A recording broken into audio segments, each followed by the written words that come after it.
minyak, aduh, raja, aduh, yang penting cobain aja. Oh itu dia kerajaannya. Tuan pengawal, pintunya, jangan ditutup dulu, saya mau masuk. Semuanya, sepertinya pestanya menarik, ayo semuanya ikut datang. Tenang saja. Sekalipun aku tidak bawa lampu lentera, sekalipun pintunya sudah ditutup, tapi kekuatan yang membela diriku, aku bisa mendobrak pintunya istana raja kemuliaan dan aku bisa menerobos masuk. Jangan banyak ngomong, takutnya kita nggak bisa masuk. Tuh musiknya kayaknya kedengaran sudah asik. Pengawal, bukain pintunya pengawal, saya mau masuk. Ingat, saya ini penarinya kerajaan. Kalau nggak ada saya yang menari. Jangan ditutup. Aku mau masuk. Raja, saya mau masuk. Pengawal jahat kamu, jahat. Saya mau masuk. Raja.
perempuan yang pandai.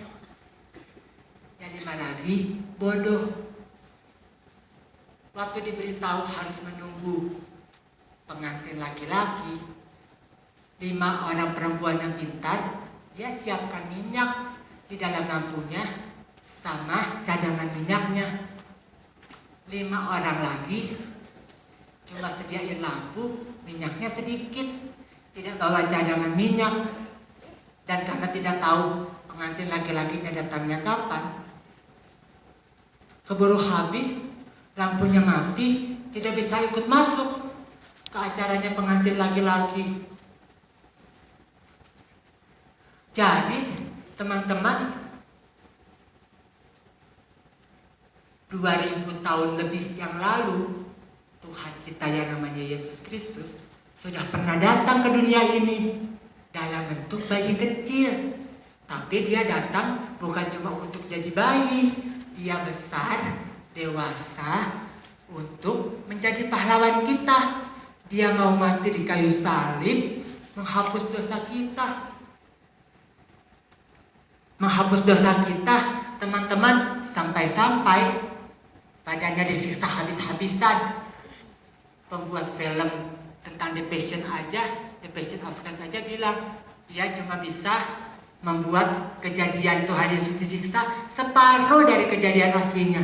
Luar biasa sekali Tuhan Yesus kita, teman-teman.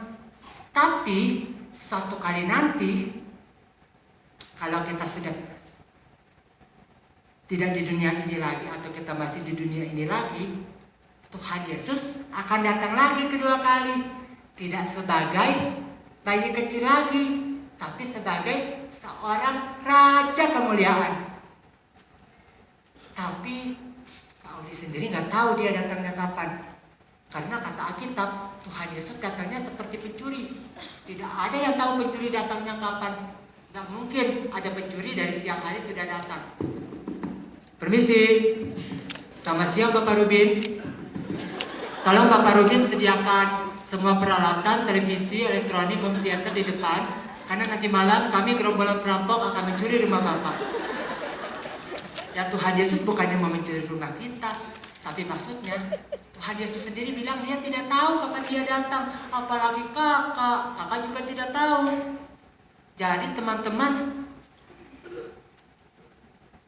sebelumnya kita siapa di sini yang sudah percaya Tuhan Yesus mati di kayu salib untuk menghapuskan dosa kita? Jangan seperti warga penduduk kota Aduhai tadi, isinya cuma berbuat dosa. Anak kecil merawat orang tua, sampai nenek-nenek mabuk-mabukan, merokok, orang muda berjudi, semuanya sibuk cari uang, tidak taat pada raja. Kalau kita punya seorang raja yang sempat sebelumnya sudah mati di kayu salib menghapus dosa kita. Kalau kalian percaya, dosa kalian akan dihapuskan. Dan dengan begitu, kalian akan jadi temannya Tuhan kita, Tuhan Yesus Kristus. Jadi tidak ikut si jahat tadi.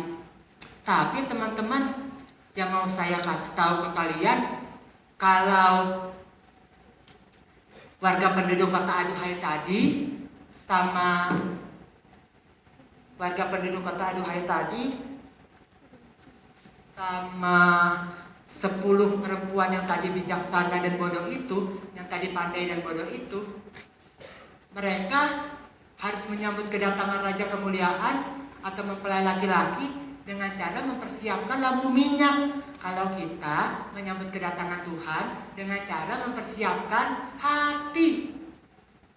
Kalau lampu lentera diisinya dengan minyak. Kalau hati kita diisinya dengan firman Tuhan. Nah teman-teman, Kakak Odi minta diambilin hati yang warna hitam dong. Nah, teman-teman, kalau tadi lampu lentera harus diisi dengan minyak, tapi kalau hati kita harus diisi dengan firman Tuhan.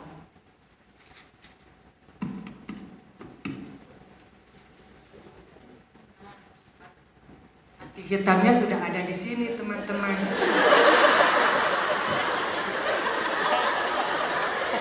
Teman-teman tahu? Di Alkitab dibilang di Roma 3 ayat 23, sebab semua orang telah berbuat dosa dan telah kehilangan kemuliaan Allah. Jadi semua kita perlu dibersihin dosanya, karena tidak ada manusia yang tidak berdosa. Semua orang berdosa. Tapi kita tahu Tuhan Yesus sudah mati di kayu salib. Dengan darahnya dia mencuci hati kita sampai dosa kita bersih. Nah, siapa yang mau dicuci hatinya biar dosanya bersih? Siapa yang mau dicuci hatinya oleh darah Tuhan Yesus? Ya sekarang kita semuanya angkat tangan. Yang belum pernah berdoa minta Tuhan Yesus membersihkan dosanya, masuk ke dalam hatinya. Ceritanya udah amin. Terus udah gitu ya cepet ya. Nah kalau sudah kita dihapus dosanya, yang tadinya hitam dicuci sama darah Yesus yang merah, jadi warnanya putih. Tapi teman-teman, nggak cukup jadi putih aja. Kalau udah lihat hati kita bersih, walaupun ada Tuhan Yesusnya, ya namanya iblis nggak tenang. Hatinya sudah bersih, aku mau masuk lagi. Aku mau masuk lagi. Tapi ingat, yang bisa membuat hati kita tidak ada tempat lagi buat iblis adalah kalau hati kita sudah penuh oleh Tuhan Yesus, kasih sayangnya Dia dan firman-Nya Tuhan. Kita coba ya penuhin hati kita dengan firman Tuhan ya. Kita coba ya teman-teman ya. Kakak mau masukin firman Tuhan ke dalam hati kakak. Hitung sama-sama ya. 1,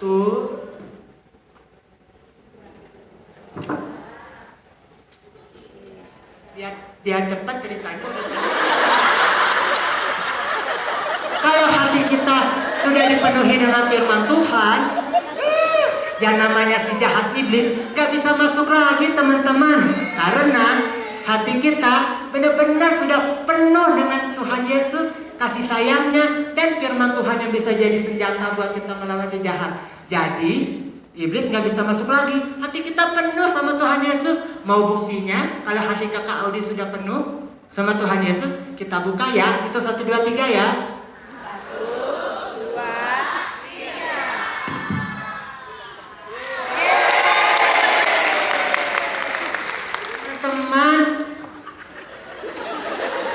Kalau hati kita sudah penuh oleh Tuhan Yesus dan kasih-Nya yang menyala-nyala, yang namanya iblis nggak berani masuk lagi.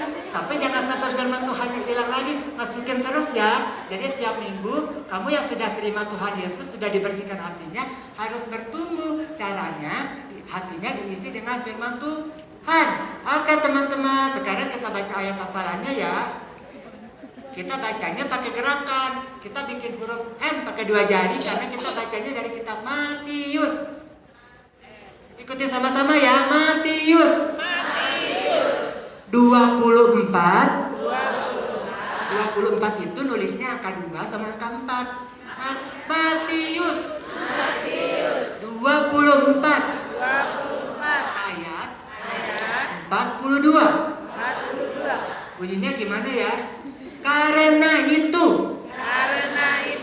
Sambil berdiri ya kakak-kakak, kita ulang ya.